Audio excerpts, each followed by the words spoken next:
កុំសា go smooth smooth ទៅកុំឲ្យអាទូប្រឡាក់គេឈ្មោះធ្លាក់ជ្រួតនៅតែទៅចូលឲ្យដល់ចូលឲ្យគៀកចូលឲ្យចិត្តចូលឲ្យជ្រៅត្រូវតែខំគិតឲ្យដឹងប្រឹងយល់ពីជំរឿចាប់ឲ្យចប់ចំណុចខ្សោយរួចឆ្លើយទៅសត្រូវស៊ូឲ្យត្រូវខំយេជីវិតនេះលំបាកឲ្យត្រូវដឹងយេឲ្យស៊ូសុំឲ្យប្រឹងយេងាប់បាត់សតតែឈ្មោះទៅគេដឹង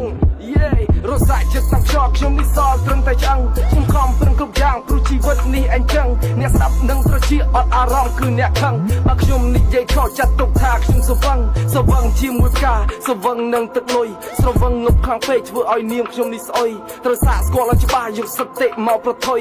សោបញ្ហាម៉ែប្រាប់ថាគឺជាលុយស៊ូឲ្យត្រូវខំយេជីវិតនេះលំបាកឲ្យត្រូវដឹងយេឲ្យស៊ូសុំឲ្យប្រឹងយេងាប់បាត់សតតែឈ្មោះទៅគេដឹងចង់រស់ស្រួលត្រូវតែស៊ូបើសិន